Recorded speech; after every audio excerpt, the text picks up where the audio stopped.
Bihar news में स्वागत है आपका दोस्तों। मैं हूं फिरदौस गनी और आप देख रहे हैं केडीवी लाइव। दोस्तों आज हो चुका है 23 जनवरी 2024। तो आज की पूरे बिहार की टॉप न्यूज़ लेकर आए हैं आपके लिए। दोस्तों वीडियो शुरू करने से पहले आपको बता दें कि अगर आप नए आए हैं इस चैनल पर तो फिर चैनल को सब्सक्राइब करके बेल आइकन को प्रेस कर दीजिए और साथ ही वीडियो को लाइक कर दीजिए, अपने दोस्तों के साथ शेयर भी कीजिए। तो चलिए शुरू करते हैं आज की पूरे बिहार की टॉप न्यूज़। दोस्तों आज बिहार न्यूज की शुरुआत टॉप हेडलाइन के साथ करते हैं।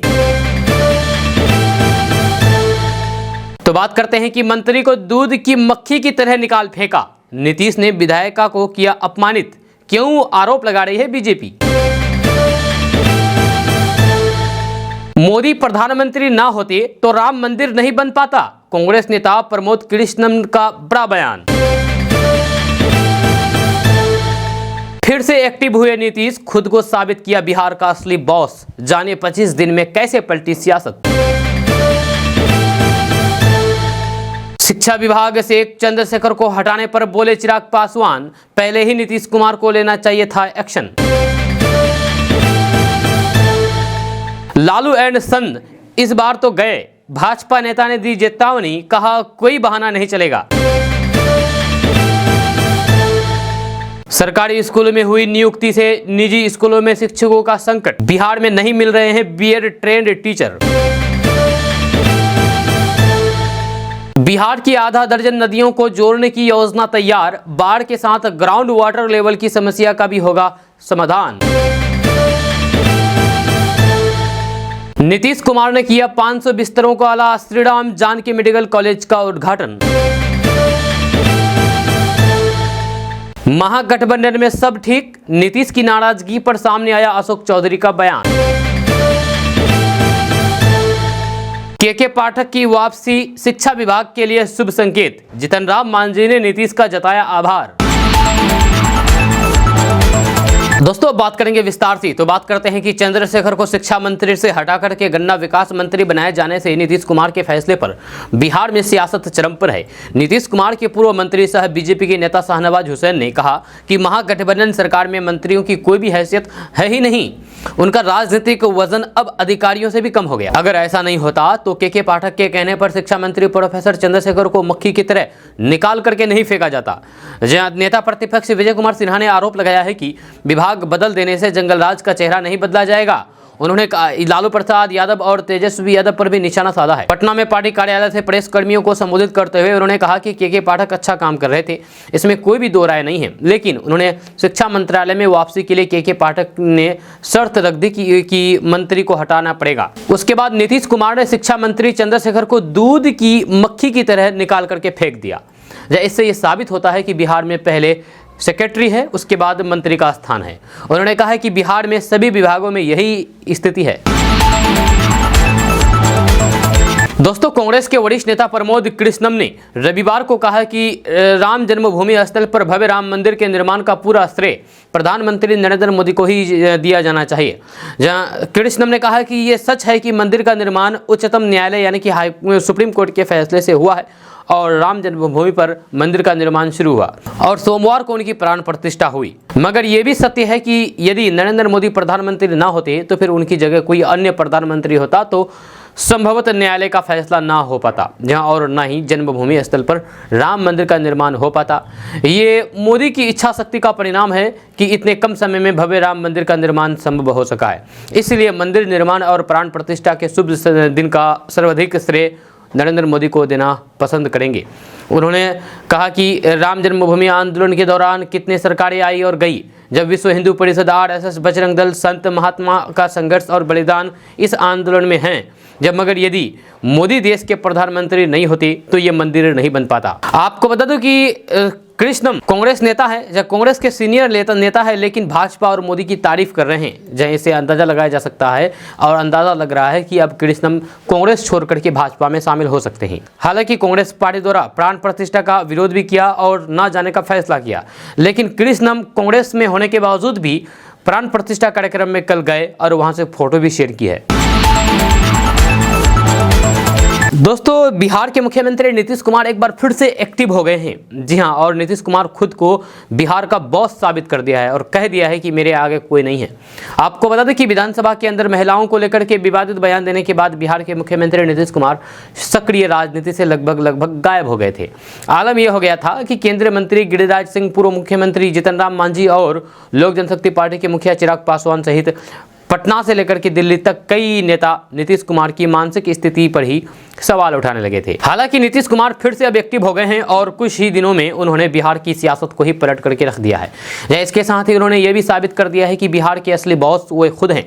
ये सब तब हुआ जब ऐसी अटकलें हैं कि विपक्षी गठबंधन में कांग्रेस और फिर अन्य दलों द्वारा अपनी अनदेखी से नीतीश कुमार नाराज चल रहे हैं। पिछले 25 दिनों में नीतीश कुमार ने अपनी राजनीतिक सक्रियता को बढ़ा करके पार्टी और फिर सरकार को फिर से पूरी तरीके से अपने कब्जे में ले लिया है। जब पहले राजीव रंजन सिंह उर्फ ललन सिंह को पार्टी के राष्ट्रीय अध्यक्ष पद से हटा करके स्वयं राष्ट्रीय अध्यक्ष बने, फिर ललन सिंह सहित उनके सभी करीबियों को हटा करके राष्ट्रीय पदाधिकारियों की अपनी नई टीम बनाई है। जय नीतीश कुमार ने शनिवार को पार्टी और फिर सरकार से जुड़े हुए 2 अहम फैसले लेकर के बिहार में सभी राजनीतिक दलों और फिर प्रशासनिक अधिकारियों को यह भी संदेश दे दिया है कि बात चाहे पार्टी की हो या फिर सरकार की, असली बॉस नीतीश कुमार ही है। दोस्तों, बिहार शिक्षा विभाग के अपर मुख्य सचिव के पाठक छुट्टी से लौटने के बाद एक्शन मोड में हैं। के पाठक ने सभी प्रमंडलीय आयुक्त को पत्र भेज करके बिना शिक्षा विभाग की अनुमति के आदेश निकाला जाना गलत बताया है। साथ ही के पाठक ने राज्य भर में यानी कि पूरे बिहार में ठंड के कारण स्कूलों को बंद करने के आदेश को वापस लेने को कहा है। लेकिन नालंदा के डीएम ने के पाठक के आदेश को नजरअंदाज करते हुए जिले में 23 जनवरी तक स्कूलों को बंद रखने का आदेश जारी कर दिया है। नालंदा के डीएम शशांक शुभंकर की ओर से जारी आदेश में बताया गया है कि ठंड को देखते हुए जिले भर के स्कूल अब 23 जनवरी तक बंद रहेंगे। इससे पहले डीएम की ओर से 20 जनवरी तक स्कूलों को बंद रखने का आदेश दिया गया था। डीएम की ओर से जारी आदेश में कहा गया है कि ठंड को देखते हुए 8वीं तक के स्कूलों और फिर आंगनबाड़ी केंद्र अब 23 जनवरी तक बंद रहेंगे। अब देखना होगा कि के पाठक के आदेश की अवहेलना करने पर क्या डीएम के खिलाफ कोई भी कार्रवाई होती है या फिर नहीं। दोस्तों, कल 22 जनवरी को दिल्ली के तापमान में 3 डिग्री की गिरावट दर्ज की गई है, जहां 26 जनवरी तक ठंड से मुक्ति नहीं मिलने वाली है। मौसम विभाग के अनुसार 26 जनवरी तक शीत दिवस की स्थिति बनी रहेगी। साथ ही आज के दिन के तापमान 3 से 5 डिग्री सेल्सियस की गिरावट होने की संभावना है। जब पिछले 3 दिनों से जेट स्ट्रीम उत्तर भारत के मैदानी इलाकों यानी कि गंगा के मैदानी भागों से गुजर रही है। पिछले 3 दिनों से जेट स्ट्रीम उत्तर भारत के मैदानी इलाकों यानी कि गंगा के मैदानी भागों से गुजर रही है। जेट स्ट्रीम सूखी हवा है जो पश्चिम से पूर्व की दिशा में पूरे ग्लोब के चक्कर लगाती है। जहाँ सूखी हवा होने की वजह से नमी तो नहीं बढ़ती लेकिन सर्दी को बढ़ा देती है। आज यानी कि 23 जनवरी की सुबह बिहार के पश्चिमी चंपारण, पूर्वी चंपारण, गोपालगंज, सिवान, सीतामढ़ी, शिवहर, मुजफ्फरपुर, सारण, वैशाली, समस्तीपुर, दरभंगा, मधुबनी, सुपौल, सहरसा, मधेपुरा, अररिया, किशनगंज, पूर्णिया और कटिहार में घने कुहासे रहने की संभावना है और साथ ही साथ कोल्ड डे जैसी स्थिति बनी रह सकती है। जहाँ आपको बता दूं कि 22 जनवरी को फरबिसगंज, कैमूर, बांका और फिर बक्सर में कोल्ड डे दर्ज किया गया। जब पिछले 24 घंटों में गोपालगंज, मोतिहारी, शेखपुरा, पूर्णिया, फरबिसगंज, सुपौल, दरभंगा और फिर वैशाली के दिन के तापमान में लगभग 6 डिग्री की गिरावट दर्ज की गई है। आज यानी कि 23 जनवरी को दिन में पूरे बिहार का तापमान 14 से 16 डिग्री के सेल्सियस के बीच रहने का पूर्वानुमान है। इसके साथ ही आज और कल के तापमान में 3 से 6 डिग्री की कमी हो सकती है। दोस्तों, इस समय भाजपा के रणनीतिकारों का विशेष जोर बिहार के मुख्यमंत्री नीतीश कुमार को कमजोर करने पर है। जब वे चाहते हैं कि या तो नीतीश कुमार की साख गिर जाए या फिर इंडिया गठबंधन से हट करके वे अलग हो जाए और एनडीए में आ जाए। इसके लिए पिछले कुछ महीनों से तो 2 तरह की चालें चली जा रही है। पहली कि नीतीश कुमार को बीमार बताने के साथ साथ एक तरफ लालू और तेजस्वी की साजिश का शिकार करा देना, दूसरी लगातार इस तरह की अफवाहें उड़ाना कि वे इंडिया गठबंधन में अपनी उपेक्षा से दुखी होकर के फिर से पलटी मार करके एनडीए में आने की कगार पर पहुंच चुके हैं। इस मनोवैज्ञानिक युद्ध में चतुराई पूर्वक गृह मंत्री अमित शाह से लेकर के गिरिराज सिंह, सुशील कुमार मोदी और जीतन राम मांझी अपना पाठ खेल रहे हैं। जीतन राम मांझी कह रहे हैं कि नीतीश कुमार को साजिशन एक खुफिया दवा दी जा रही है ताकि वे अपना मानसिक संतुलन खो दे रहे हैं। उधर अमित शाह ने जैसे ही अर्धपूर्ण ढंग से कहा कि अगर कोई प्रस्ताव आए तो फिर उस पर विचार किया जाएगा। यानी कि नीतीश कुमार अगर एनडीए में आना चाहते हैं तो उस पर विचार किया जाएगा। वैसे ही मांझी से कहलवा दिया गया है कि नीतीश कुमार एनडीए में आते हैं तो फिर उन्हें आपत्ति नहीं होगी। बिहार में इंडिया गठबंधन के सामने चुनौती यह है कि भाजपा के इस मनोवैज्ञानिक का आक्रमण को कामयाब न होने दिया जाए। जब अभी तक तो नीतीश, तेजस्वी और लालू प्रसाद इससे बचते हुए दिखाई दे रहे हैं। जब महाराष्ट्र में विधानसभा अध्यक्ष राहुल नार्वेकर द्वारा दिया गया लंबा फैसला दरअसल इस मनोवैज्ञानिक युद्ध का एक और औजार बन गया है। जब नार्वेकर ने चतुराई पूर्वक शिवसेना के दोनों धड़ों में से किसी के भी विधायक को अयोग्य नहीं ठहराया है, जब पर ऐसी परिस्थिति बना दी जिसके तहत उद्धव ठाकरे ने विधायकों को भी एकनाथ शिंदे के आदेशों को ही नहीं मानना होगा। जी हाँ, वरना उनके खिलाफ कार्रवाई हो जाएगी। इस तरह इस अनूठे फैसले ने विधानसभा चुनाव तक लगातार अनिच्छापूर्वक ही सही उद्धव के विधायकों को शिंदे के साथ जोड़ दिया गया है। इस प्रक्रिया में इन विधायकों की अनिच्छा कभी भी इच्छा में बदल सकती है। दोस्तों, नीतीश कुमार मंत्रिमंडल में शामिल 3 मंत्रियों के विभाग में फेरबदल करके विरोधी दल सरकार पर आक्रामक है और आरोप लगा रहे हैं कि सत्ता बचाने के लिए नीतीश सरकार ने मंत्रियों के विभागों में फेरबदल किया है। यह विपक्ष के इस तंज के बीच आरजेडी ने 2 टूक शब्दों में कह दिया है कि मंत्रियों के विभाग में बदलाव मुख्यमंत्री का विशेष अधिकार है। राजद ने सफाई देकर के साफ करने की कोशिश की है कि महागठबंधन में कोई भी टकराव नहीं है। जब शनिवार को मुख्यमंत्री नीतीश कुमार ने अपने विशेष अधिकार का प्रयोग करते हुए मंत्री आलोक मेहता, चंद्रशेखर के साथ ललित यादव को आवंटित पोर्टफोलियो में बदलाव कर दिया है। सरकार के ऐसा करने के बाद से भाजपा लोक जनशक्ति पार्टी रामविलास ने सरकार के फैसले पर सवाल उठाए हैं। जब नेता प्रतिपक्ष विजय कुमार सिन्हा ने यहां तक कह दिया है कि सरकार चूंकि अस्थिर है इसलिए यह बदलाव किया गया है। मंत्रियों का विभाग बदलने के बाद शुरू हुई बयानबाजी को आरजेडी ने यह कहकर के विराम लगाने की कोशिश की है कि महागठबंधन पूरी तरीके से एकजुट है। राजद के मुख्य प्रवक्ता शक्ति सिंह यादव और एजाज अहमद ने अलग अलग बयान जारी करके कहा है कि नीतीश तेजस्वी की सरकार ने बिहार को विकसित बनाने का जो संकल्प लिया है ये बदलाव उसी को देखते हुए किया गया है। जब वैसे भी ये मुख्यमंत्री का विशेष अधिकार है। जब सरकार ने ये निर्णय बिहार और फिर यहाँ की जनता की बेहतरी के लिए किया है। यह शक्ति सिंह ने कहा है कि भाजपा अफवाह फैला करके अपना स्वार्थ सिद्ध करना चाहती है, लेकिन वे अपने मकसद में कामयाब नहीं होंगी। जय नीतीश कुमार और तेजस्वी यादव की सरकार ये संकल्प लेकर के चल रही है। भाजपा जैसे ही खुराफाती ताकतों उस संकल्प को खंडित करने के जितने भी प्रयास कर ले या कर नहीं पाएंगे। मंत्रिमंडल में फेरबदल का निर्णय सामूहिक निर्णय है, इसे लेकर के उंगली उठाने का अधिकार किसी को नहीं है। दोस्तों, बिहार की राजनीति में बदलाव के लिहाज से जनवरी का ये महीना काफी अहम माना जा रहा है। जब नीतीश कुमार आने वाले कुछ दिनों में अंतिम फैसला कर सकते हैं कि वे किस गठबंधन के साथ मिलकर के लोकसभा का चुनाव लड़ेंगे। हालांकि दोनों ही सूरतों में ये भी तय माना जा रहा है कि उनकी पार्टी के कई नेता उनका साथ छोड़ सकते हैं। लेकिन बिहार से आ रही राजनीतिक बदलाव के संकेतों के लिहाज से जनवरी का ये महीना 27 जनवरी तक का समय काफी महत्वपूर्ण बताया जा रहा है। विपक्षी गठबंधन में कांग्रेस और फिर अन्य दलों द्वारा अपनी अनदेखी से नाराज नीतीश कुमार ने अचानक अपनी सक्रियता इतनी बढ़ा दी है कि पिछले 25 दिनों में नीतीश कुमार ने अपनी राजनीतिक सक्रियता को बढ़ा करके पार्टी और फिर सरकार को फिर से पूरी तरीके से अपने कब्जे में ले लिया है। जब पहले राजीव रंजन सिंह उर्फ ललन सिंह को पार्टी के राष्ट्रीय अध्यक्ष पद से हटा करके स्वयं राष्ट्रीय अध्यक्ष बने, फिर ललन सिंह सहित उनके सभी करीबियों को हटा करके राष्ट्रीय पदाधिकारियों को अपनी रणनीति बनाई। दोस्तों, भाजपा प्रदेश मुख्यालय में रविवार को शक्ति वंदन अभियान कार्यशाला का आयोजन किया गया। जहां कार्यक्रम को संबोधित करते हुए केंद्रीय ग्रामीण विकास एवं पंचायती राज मंत्री गिरिराज सिंह ने कहा कि 2014 के पहले और उसके बाद के भारत को समझने की जरूरत है। उन्होंने जोर देकर के कहा है कि प्रधानमंत्री नरेंद्र मोदी ने महिलाओं को सम्मान देने का काम किया है। उन्होंने कहा कि 2014 में बिहार में स्वयं सहायता समूह से जुड़ी हुई महिलाओं की संख्या मात्र 17 लाख थी, जबकि आज बिहार में स्वयं सहायता समूह से 1.5 करोड़ बहनें जुड़ गई है। गिरिराज सिंह ने कहा कि ये बहुत कम लोग जानते होंगे कि स्वयं सहायता समूह में अगर 100 रुपये खर्च होता है तो फिर 70 रुपये केंद्र सरकार देती है। केंद्रीय मंत्री गिरिराज सिंह ने अपने विभाग से महिलाओं के लिए किए जा रहे कार्यों की विस्तार से जानकारी दी है। उन्होंने कहा कि प्रधानमंत्री ने नारी शक्ति को राष्ट्र की शक्ति माना है। यही कारण है कि उनकी सुविधा, समृद्धि एवं उत्थान के लिए कई कार्यक्रम संचालित किए जा रहे हैं। यह कार्यशाला को संबोधित करते हुए भाजपा प्रदेश अध्यक्ष सम्राट चौधरी ने कहा कि संसद का विशेष सत्र बुला करके प्रधानमंत्री ने महिलाओं को आरक्षण देकर के बड़ा सम्मान दिया है, साथ ही सशक्त बनाने की पहल की है। आज संसद में 50 से 60 महिलाएं सदस्य हैं, लेकिन आने वाले दिनों में इनकी संख्या 180 से ज्यादा होगी। दोस्तों, रविवार को केंद्रीय सहायता पात्रता परीक्षा का आयोजन देश भर में किया गया था। जब वैसे तो ये परीक्षा काफ़ी शांतिपूर्ण संपन्न हुई। लेकिन इस बीच एक बेहद ही अलग तरह की बिहार की राजधानी पटना से खबर निकल करके सामने आई है। पटना के मनेर के 2 मुन्ना भाई को इस परीक्षा से शामिल होते हुए अरेस्ट कर लिया गया। मिली जानकारी के अनुसार रविवार को मनेर के मोलानीपुर स्थित सनशाइन रेसिडेंशियल पब्लिक स्कूल और फिर सराय विद्या निकेतन स्थित सीटेट की परीक्षा सेंटर पर मुन्ना भाई के तर्ज पर 2 छात्र और फिर छात्रा के बजाय बैठ करके परीक्षा दे रहे युवक और युवती को पुलिस ने गिरफ्तार किया है। जब गिरफ्तारी के बाद पुलिस आगे की कार्रवाई में जुट गई है। इस संबंध में मनेर थाना अध्यक्ष संजय कुमार सिंह ने बताया है कि रविवार को मनेर के सराय स्थित विद्या निकेतन और फिर मोलानीपुर में स्थित सीटेट परीक्षा का सेंटर था। जब बताया जा रहा है कि दोनों सेंटरों पर अलग अलग युवक और फिर युवती दूसरे छात्र और छात्रा के बदले परीक्षा देने आए थे, जिसमें सेंटर पर एडमिट कार्ड से फोटो और फिर उनके पास मौजूद कागजात अलग अलग दिख रहे थे, जिसमें स्कूल के प्रिंसिपल ने फर्जी छात्र छात्रा होने के बाद जाहिर की और फिर उसके बारे में पुलिस को सूचना दी और सूचना पर दोनों को गिरफ्तार कर लिया गया।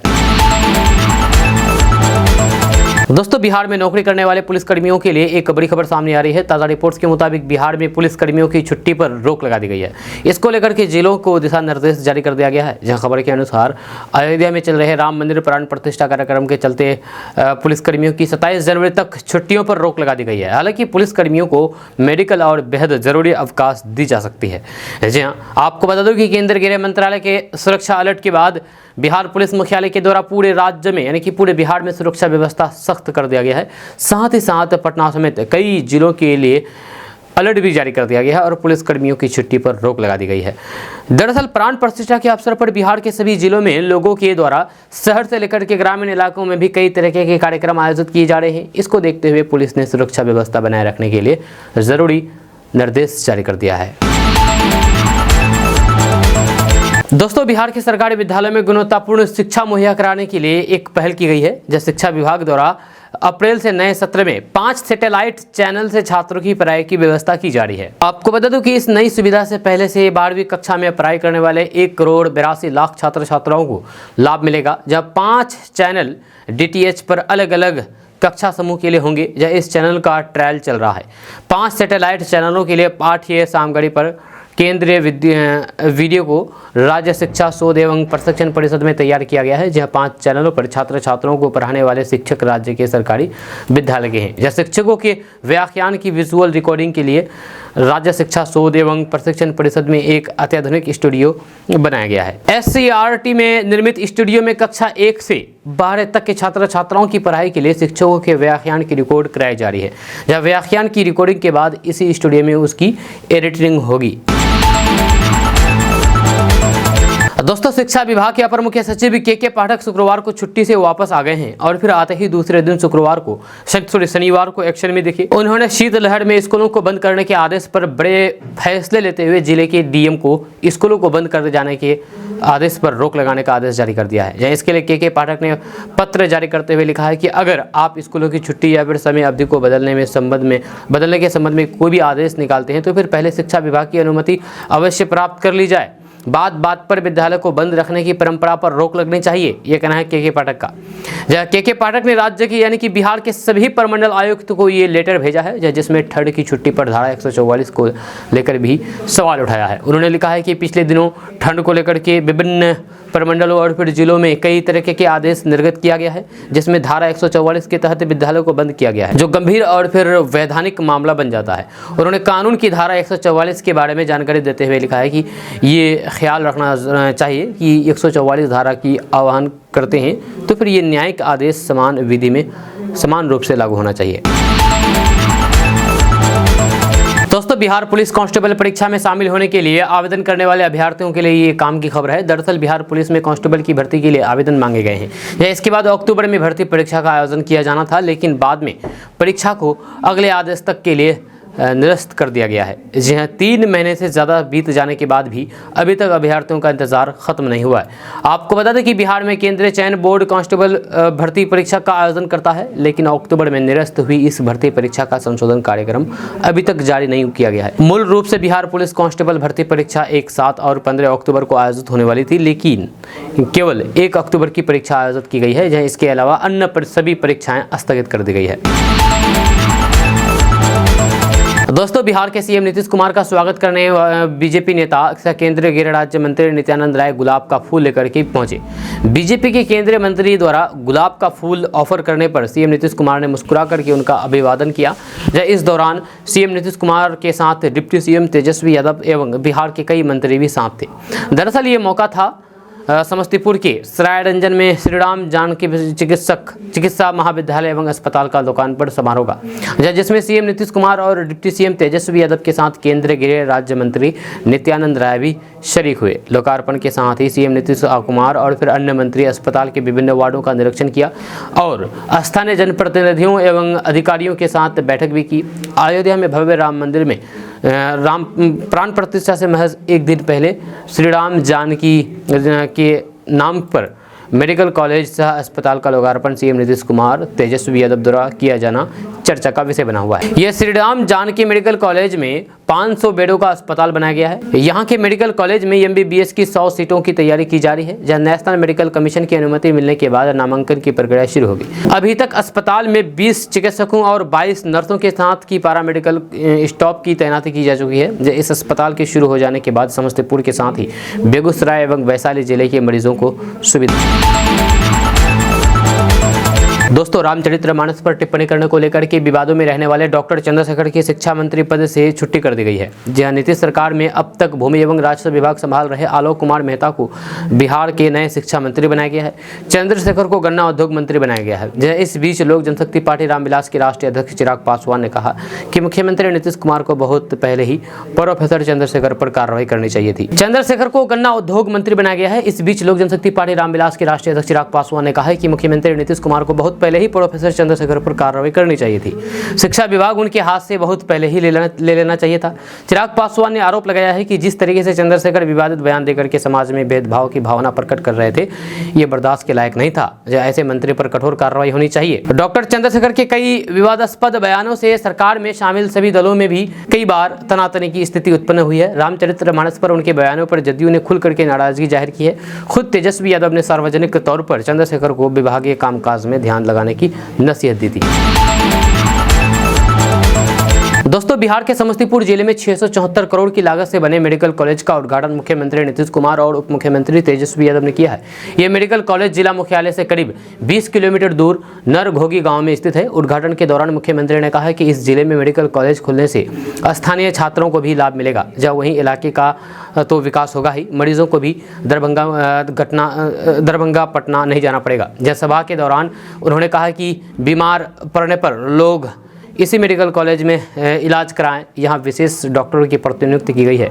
इसी सत्र से कॉलेज में नामांकन भी शुरू हो जाएगा। वहीं उप मुख्यमंत्री तेजस्वी यादव ने कहा कि मुख्यमंत्री के प्रयास से इस इलाके में मेडिकल कॉलेज खुल गया है, जब पढ़ाई के साथ यहाँ लोग अपना इलाज भी करा सकेंगे। उप मुख्यमंत्री तेजस्वी यादव ने कहा कि मेडिकल कॉलेज अस्पताल में 500 बेड पर इलाज देने की सुविधा होगी। वहीं 100 सीटों पर MBBS कोर्स के लिए छात्रों को दाखिला लेना पड़ेगा। इस मेडिकल कॉलेज का बेसब्री से इंतजार समस्तीपुर समेत आसपास के जिले के लोग कर रहे थे। आधुनिक सुविधाओं से लैस ये अस्पताल यहाँ के लोगों के लिए काफ़ी लाभकारी साबित होगा। उन्होंने कहा कि जांच मशीन भी इस तरीके की लगाई जा रही है, जो कि बिहार में लेटेस्ट है। सरकारी दर पर जांच तो सभी अस्पतालों में एक समान होगी, लेकिन यहाँ जांच अति विश्वसनीय होगी। मरीजों के साथ साथ उनके साथ आने वाले मरीजों के ठहराव के लिए धर्मशाला भी बनवाया गया है। दोस्तों, भाजपा के प्रदेश प्रवक्ता प्रभाकर मिश्रा ने कहा कि आरजेडी प्रमुख लालू प्रसाद यादव को अपनी करनी का फल अभी और भुगतना पड़ेगा। जहां लैंड फॉर जॉब मामले में जांच एजेंसी उन्हें छोड़ने वाली नहीं है, उनसे हर घोटाले का हिसाब लिया जाएगा। प्रभाकर मिश्रा ने जारी बयान में कहा कि ईडी ने लैंड फॉर जॉब मामले में लालू प्रसाद यादव और तेजस्वी यादव को तीसरी बार समन जारी किया है। लालू यादव को 29 जनवरी को पेश होने के लिए कहा गया है, जब वहीं तेजस्वी यादव को 30 जनवरी को बुलाया गया है। लालू जी, इस बार आपकी कोई भी चाल नहीं चलने वाली है। प्रभाकर मिश्रा ने कहा कि लालू प्रसाद यादव एवं तेजस्वी यादव को पटना के बैंक रोड स्थित ईडी कार्यालय में उपस्थित होने के लिए कहा गया है। अपनी व्यस्तता का बहाना बनाकर के ईडी के सामने पेश नहीं होने की लालू एंड संड की चाल इस बार कारगर नहीं होने वाली है। लालू जी, भूल से भी इस बार बहाना मत बनाइएगा। लालू एंड सन को इस बार ईडी के सामने पेश होना ही होगा, जब पिता पुत्र का कोई बहाना नहीं चलेगा। भाजपा के प्रदेश प्रवक्ता अरविंद सिंह ने कहा है कि बिहार के पूर्व मुख्यमंत्री जननायक कर्पूरी ठाकुर की सिद्धांतों पर चलते हुए समाज के अंतिम पायदान पर खड़े पिछड़े, अति पिछड़े एवं दलित व्यक्ति के हितों और फिर उनकी उन्नति के लिए दृढ़ संकल्पित हैं। मोदी सरकार संकल्पित है। प्रधानमंत्री नरेंद्र मोदी सरकार ने अपने विकास कार्यों से समाज के अंतिम पायदान पर खड़े व्यक्ति को विकास के मुख्य धारा से जोड़ने का काम किया है। दोस्तों, बिहार में सीबीएसई मान्यता प्राप्त निजी स्कूलों के सामने एक नया संकट पैदा हो गया है। एक तो उन्हें बिहार में बीएड ट्रेंड शिक्षक नहीं मिल रहे हैं, जहाँ ऊपर से काफ़ी संख्या में निजी और फिर कॉन्वेंट स्कूलों के शिक्षकों ने त्यागपत्र देकर के सरकारी स्कूल ज्वाइन कर लिया है। बीएसईबी से हुई रिकॉर्ड शिक्षकों की नियुक्ति ने प्राइवेट स्कूलों में शिक्षकों का ऐसा संकट पैदा कर दिया है जो बिहार में इससे पहले कभी नहीं देखा गया है। जब बिहार लोक सेवा आयोग यानी कि बीपीएससी ने 6 माह में प्राथमिक, माध्यमिक एवं उच्च माध्यमिक सरकारी स्कूलों में 3 लाख शिक्षक के पदों पर नियुक्ति की प्रक्रिया पूरी की है। इसमें से लगभग 2 लाख शिक्षक सरकारी स्कूलों में योगदान दे चुके हैं। इनमें बड़ी संख्या में उन लोगों की है जो किसी न किसी निजी स्कूल में शिक्षक की नौकरी करते थे। पटना में ही कई प्राइवेट स्कूल ऐसे हैं जिनमें 40 साल से कम उम्र के अधिकतर शिक्षकों का चयन बीपीएससी में हो चुका है। जब बिहार के नामचीन निजी स्कूल यानी कि प्राइवेट स्कूलों के 20,000 से अधिक शिक्षकों ने सरकारी स्कूलों में योगदान दिया है, जहां इनके स्थान पर नए शिक्षकों की बहाली के लिए प्राइवेट स्कूल प्रबंधन ने अभ्यर्थियों से आवेदन मांगे हैं। विद्यालय संगठनों के अनुसार फरवरी और मार्च में बड़े स्तर पर नियुक्ति के लिए आवेदन मांगे जाएंगे। अगले सत्र में शिक्षकों की कमी पूरी कर ली जाएगी। दोस्तों, लेट्स इंस्पायर बिहार के संस्थापक आईपीएस विकास वैभव का ईमानदारी से दिया गया संदेश आज तेजी से जन जन का संदेश बनता जा रहा है। जब लोगों को बेहद गर्व हो रहा है कि आईपीएस विकास वैभव बिहार के लाल है और फिर युवाओं के लिए चिंतनशील है। आरा के कई प्रखंडों में लेट्स इंस्पायर बिहार अभियान का कार्यक्रम अब तक सफलता से हो चुका है। जहां इसी क्रम में रविवार को अभियान के माध्यम से आरा के महाराजा कॉलेज प्रांगण में द्वितीय संवाद किया गया। प्रांगण में मौजूद लोगों को संबोधित करते हुए आईपीएस विकास वैभव ने कहा कि कड़ाके की ठंड की वजह से इसके बावजूद भोजपुर के लोगों की उपस्थिति काबिल तारीफ है। आईपीएस विकास वैभव ने कहा है कि किसी सामाजिक अभियान द्वारा दूसरी बार इतने बड़े पैमाने पर आयोजन हो रहा है। ये सुखद है कि आरा के लोगों का समर्थन इस कार्यक्रम को मिला है, जहां खास तौर से महिलाओं और फिर युवाओं में अभियान को लेकर के अत्यधिक उत्साह दिखा है। उन्होंने कहा है कि बिहार में शिक्षा, समता और फिर उद्यमिता के विकास से ही बिहार सुंदर राज्य बनेगा और फिर अपने पुराने गौरव को प्राप्त करेगा। दोस्तों, बिहार की आधा दर्जन नदियों को जोड़ने की योजना तैयार है, जब बाढ़ के साथ ग्राउंड वाटर लेवल की समस्या का भी समाधान होगा। आपको बता दूं कि बिहार में सिंचाई सुविधाओं और फिर ग्राउंड वाटर लेवल सुधारने के लिए करीब आधा दर्जन नदी जोड़ योजनाओं पर काम शुरू होगा। जब बिहार में बागमती, शांतिधार, बूढ़ी गंडक नदी जोड़ योजना का काम वैसे इस साल पूरा होने की संभावना है। जल संसाधन विभाग द्वारा तैयार बागमती, शांतिधार, बूढ़ी गंडक नदी जोर में बागमती नदी का पानी समस्तीपुर जिले के कल्याणपुर प्रखंड के घोघरा के निकट से निकलने वाली शांतिधार के रास्ते लाया जाएगा। जैसे साथ ही समस्तीपुर के खानपुर प्रखंड के त्रिहुआनी ग्राम के निकट बूढ़ी गंडक नदी में मिलाया जाएगा। जब बिहार सरकार के जल संसाधन विभाग के मंत्री संजय झा के नेतृत्व में विभाग ने जिन आधा दर्जन नदियों को जोड़ने की योजना तैयार की है, उनमें कोसी मेची लिंक योजना, बागमती शांतिधारा धार बूढ़ी गंडक नदी जोड़, गंडक छारी धाहा घाघरा लिंक योजना, फल्गु पैमार लिंक योजना, गंडक माही गंगा लिंक योजना, सकड़ी नाटा योजना और फिर त्रिशूला बलान लिंक योजना प्रमुखता से शामिल है। इन योजनाओं के अलावा भी बिहार में 3 नदी जोड़ योजना पर काम चल रहा है, जहां ऐसे में बिहार के करीब दर्जन से अधिक जिलों में सिंचाई की सुविधा में बढ़ोतरी होने वाली है। इस योजना से दरभंगा और समस्तीपुर जिले की बड़ी आबादी को सीधा लाभ पहुंचेगा, जहां साथ ही शिवहर और फिर सीतामढ़ी जिले में भी सिंचाई सुविधा उपलब्ध होगी और क्षेत्र के विकास को नई गति मिलेगी।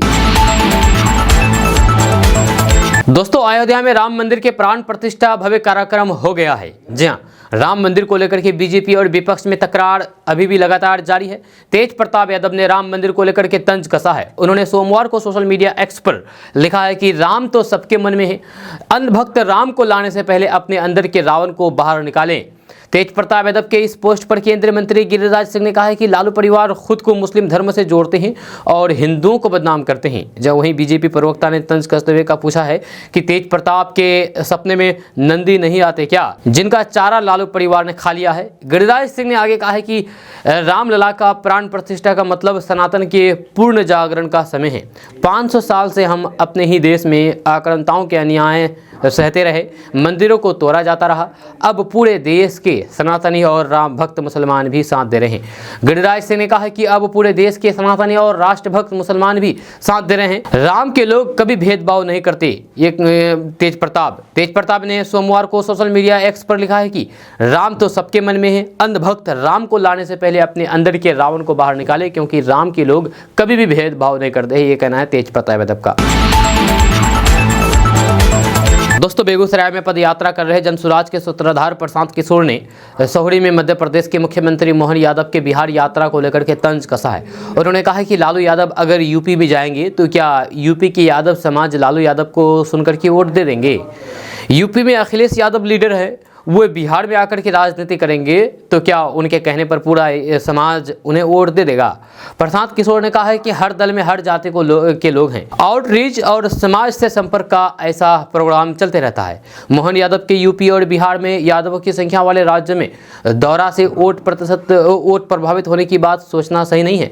उन्होंने कहा है कि मोहन यादव दौरा किए जाने से यादवों का वोट बहुत ही प्रभावी होता है। उन्होंने कहा है कि मोहन यादव दौरा किए जाने से यादवों का वोट बहुत ही प्रभावी होता है। उसको साधने की कोशिश के तौर पर भी ये देखा गया है। आपको बता दूं कि प्रशांत किशोर 17 महीने से पद यात्रा कर रहे हैं। इस दौरान वे 4500 से अधिक गांव में जा चुके हैं।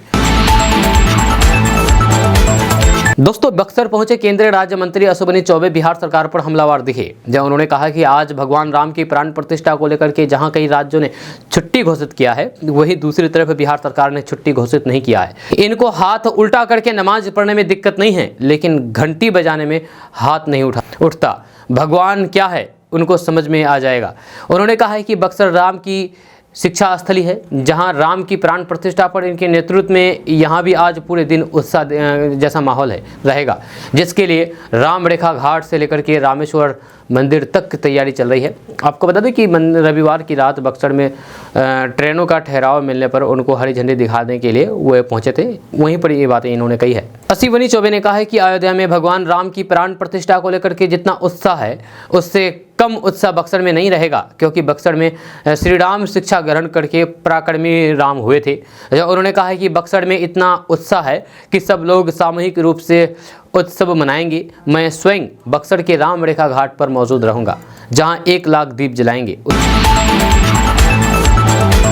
जी हां, पटना के राजेंद्र नगर के प्रेमचंद गोलंबर स्थित मोइनुल हक स्टेडियम के पास दिवंगत वैज्ञानिक डॉक्टर एपीजे अब्दुल कलाम की याद में देश के सबसे बड़े साइंस सेंटर का निर्माण हो रहा है। इस साइंस सेंटर का निर्माण करीब 21 एकड़ में किया जा रहा है। जब बिहार सरकार के भवन निर्माण मंत्री अशोक चौधरी ने बीते दिनों एपीजे साइंस सेंटर की लेटेस्ट तस्वीरें सोशल मीडिया एक्स के अपने ट्विटर अकाउंट से शेयर की थी।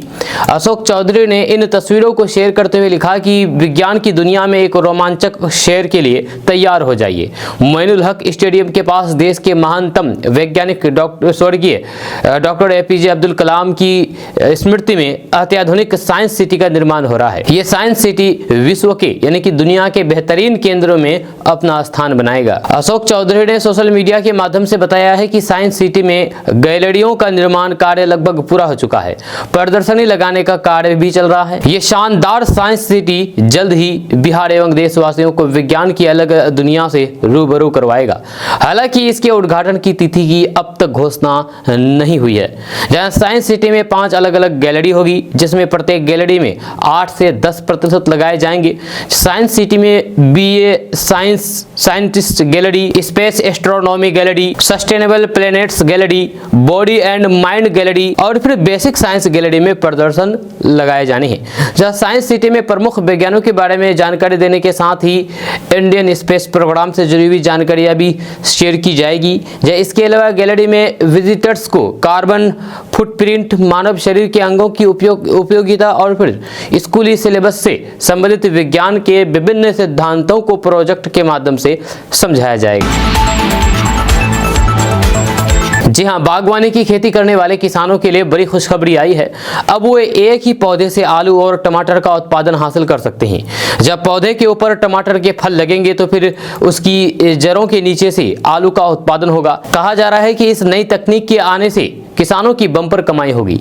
दरअसल महाराष्ट्र स्थित बारामती एग्रीकल्चरल डेवलपमेंट ट्रस्ट के कृषि वैज्ञानिकों ने इस तकनीक को विकसित किया है। खास बात यह है कि वैज्ञानिकों ने इसे पेमेटो नाम दिया है। पेमेटो यानी कि टमाटर के अलावा वैज्ञानिकों ने बैगन के पौधे में कद्दू उगाने की भी कामयाबी हासिल की है। दरअसल बारामती एग्रीकल्चर डेवलपमेंट ट्रस्ट की ओर से खेती के लाइव डेमोन्स्ट्रेशन की प्रदर्शनी चल रही है। इस प्रदर्शनी में कलम तंत्र तकनीकी किसानों का ध्यान अपनी ओर आकर्षित कर रही है। जब बारामती कृषि विज्ञान केंद्र के वैज्ञानिकों ने कलम तंत्र ज्ञान की मदद से आलू के पौधे पर टमाटर उगाए हैं। खास बात यह है कि इस सफलता के लिए AI तकनीक का भी इस्तेमाल किया गया है। एक पौधे पर तकरीबन कई किलो टमाटर लगे हुए हैं। अब आप सोच रहे होंगे कि आखिर ये कलम तंत्र ज्ञान क्या है, तो आपको बता दूं कि कृषि विज्ञान केंद्र के विशेषज्ञ तुषार जाधव ने किसान तक से बात करते हुए कहा कि बारामती में कलम तंत्र ज्ञान की मदद से कई फसलों पर काम किया जाता है। आलू के पौधे में जैसे टमाटर उगाया जाता है, उसी तकनीक से बैगन की फसल के ऊपर टमाटर का पौधा लगाया जाता है। ऐसे कई फसलों में यहाँ कलम तंत्र दान विकसित किया है। किसान ऑफ सीजन में भी इस तकनीक से खेती कर सकते हैं। इस प्रदर्शनी में ग्राफ्टिंग विधि से वैज्ञानिकों ने आलू और फिर टमाटर को एक ही पौधे पर उगाया है। यहाँ के वैज्ञानिकों का कहना है कि इस तकनीक से किसानों को खासा लाभ होगा, जहाँ उन्हें 2 फसल उगाने के लिए अलग अलग स्पेस की जरूरत नहीं पड़ेगी। बारामती के कृषि विज्ञान केंद्र में खेती के लिए अलग अलग तकनीकों का इस्तेमाल किया जाता है। जहाँ ग्राफ्टिंग के जरिए आलू के पौधे में टमाटर जोड़ा गया है, जहाँ नियमित तौर पर उसकी देखभाल की गई। जब आलू और टमाटर दोनों की कलियां आनी शुरू हो गई तो फिर उसके खाद पानी का बराबर ख्याल रखा गया। 45 से 60 दिन में आलू और टमाटर की पैदावार होने लगी। खास बात यह है कि आर्टिफिशियल इंटेलिजेंस यानी कि AI की मदद से फसल को वातावरण के अनुसार खाद पानी और उर्वरक दिए जाते हैं। तुषार जाधव ने बताया है कि 50,000 रुपए खर्च करके किसान 6 महीने में दोनों फसलों से 1.5 लाख रुपए तक का मुनाफा कमा सकता है। उनका कहना है कि एक पौधे से 2 किलो टमाटर और लगभग 1.25 किलो आलू ले सकते हैं। जहाँ बालकनी, टेरेस या फिर घर की छत पर इस तरह की किचन गार्डनिंग की जा सकती है। दोस्तों आज का न्यूज़ बस यहाँ तक। कैसा लगा आपको नीचे कमेंट बॉक्स में कमेंट करके जरूर बताइएगा। अगर आप हमारे चैनल पर नए आए तो फिर चैनल को सब्सक्राइब करके बेल आइकन को प्रेस कर दीजिए और साथ ही वीडियो को लाइक कर दीजिए, अपने दोस्तों के साथ शेयर भी कीजिए। तो चलिए मिलते हैं फिर नेक्स्ट वीडियो के साथ। तब तक के लिए जय हिंद, जय बिहार।